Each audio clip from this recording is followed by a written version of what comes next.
As far as the big two publishers go, it seems like a lot of fans are hesitant to accept new characters, especially young ones. Even though most readers picked up their first comic as kids, and many of the most popular superheroes are young adults, it seems like people get upset or angry when adolescent heroes are added to their favorite comic book universe. Instead of viewing them as interesting additions to expanding worlds, many people cynically perceive characters like Kamala Khan and Miles Morales as cash grabs by the publisher, rather than vehicles to tell fresh stories for new fans. Huh. You really think I can do this? Of course I do. When young characters are introduced, whether they're part of an established family or on their own, they add a unique layer of legacy and complexity to a medium that is primarily based on repetitive, cyclical modes of storytelling. To help me kick this discussion off, I'm going to bring in my friend Comic Drake to talk about Robin and the Teen Titans. Dick Grayson, the original Boy Wonder and DC's first sidekick, was introduced to give young children, the primary consumer of comics in the 40s, a character to identify with. As time progressed, young readers grew up alongside Dick and watched him fight crime, while he simultaneously dealt with the relatable problems like girls and strict parents.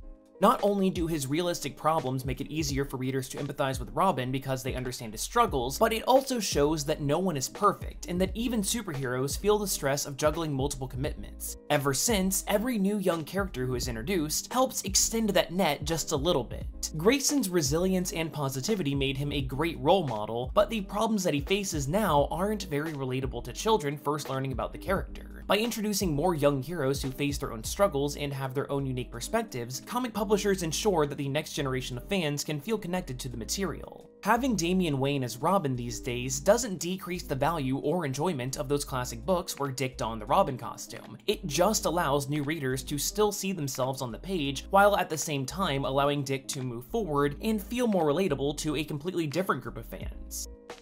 Take the Teen Titans, for example. Every few years, there's new young heroes introduced to the team to make the universe feel richer. At the core of the group, there's usually a Robin, a Kid Flash, and an Archer of some kind. But beyond that core trio, the team has been stacked with everything from demons to former assassins. Despite the allure of being a superhero, all these young adults have issues of their own to deal with. Some characters struggle with how their peers perceive them. Others worry about pleasing their mentors and families, a problem that's extremely relatable for most teens.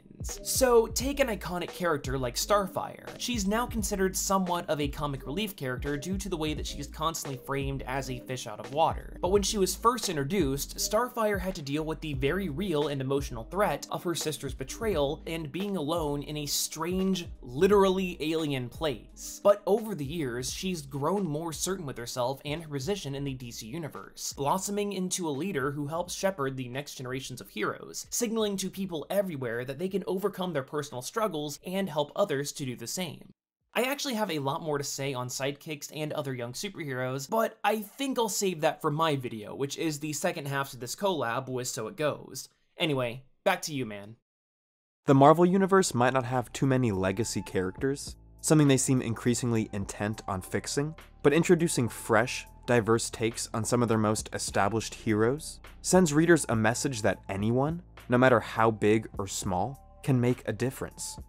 Figures like Miles Morales and Kamala Khan in particular had to assert their right to be a hero. Not only did they step into roles previously held by fan-favorite characters, but they both faced a storm of anger and denial before their heroic careers could really take off.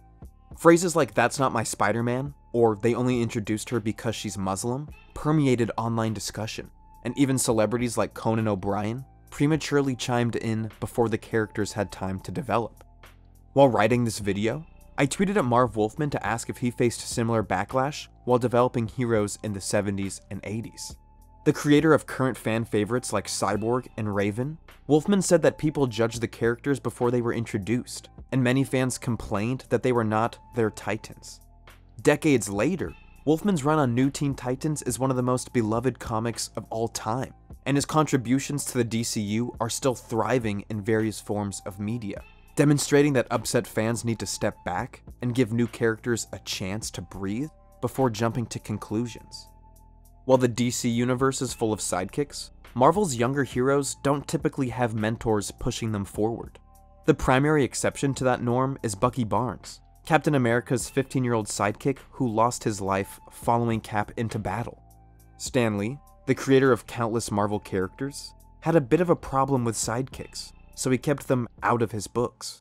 And I always felt if I were a superhero, there's no way I'd pal around with some teenager. At the very least, people would talk. Instead, younger characters like Spider-Man and Kitty Pryde are heroes in their own right, who juggle realistic problems like paying rent and dealing with bullies, on top of learning how to be a superhero. Now, heroes like Iron Man and Batman confront genuine issues like alcoholism and PTSD, but those aren't relatable struggles for young adults trying to make sense of their place in the world for the first time. The original Teen Titans all had relationships with the Justice League, but the Young Avengers had to earn their heroic status in the Marvel Universe. Introduced in 2005, I was only 11 when all of these characters first hit the scene, and their realistic struggles have stayed with me ever since. Not only did each hero face an uphill battle to win the Avengers' acceptance and approval, but they all had compelling personal problems to overcome. Despite the hero's shiny allure while on duty, writer Alan Heinberg, who recently penned the Wonder Woman screenplay and was just tapped to bring a female-led Marvel show to ABC, had no problem peeling back the curtain so readers could see how these young characters dealt with complicated families, substance abuse, and homophobia. The original series had a massive scope that touched on everything from the time-traveling villain Kang to the Skrull Empire. But at its core, Young Avengers taught readers to persevere and not give up on their goals, especially if those goals are beating up bad guys. Even if your idols are literally telling you to give up on your dream, sometimes hard work and determination really does pay off, and that's a valuable lesson for readers to learn. The thing with young heroes and comics in general is the creators never know which idea will be a hit. When writer Will Murray first introduced Squirrel Girl, he couldn't possibly foresee how popular she would eventually become. Despite the fact this goofy character has taken down threats like Doctor Doom and Galactus, she was essentially ignored and used in background jokes for years. Over time, the character's quirky behavior struck big with fans, and her minor appearances in titles like Great Lakes Avengers and New Avengers earned her a cult following. Squirrel Girl wasn't designed to be this epic fan-favorite hero, but over time, as Doreen Green was depicted doing normal things like going to college and babysitting for Luke Cage and Jessica Jones, she became increasingly relatable. It took 23 years for the character to receive her own book, but now Squirrel Girl is so popular, she's even set to star in the upcoming New Warriors TV show. Just like the people who read their stories, every character has unlimited potential, and sometimes it takes time for it to be fully realized. Yeah, superhero comics are entertaining, and they can transport readers away from the mundaneness of their own lives, but they are also powerful tools that help people recognize their own worth and remind us that other people have similar problems. Characters like Wonder Girl and Nova may seem flawless while fighting evil, but underneath all the glitz, they are deeply conflicted, vulnerable individuals with real problems. Even superheroes deal with trust issues and heartbreak, and knowing that these larger-than-life characters have the same problems that we do makes them more engaging, and the fantastical worlds they inhabit more relatable.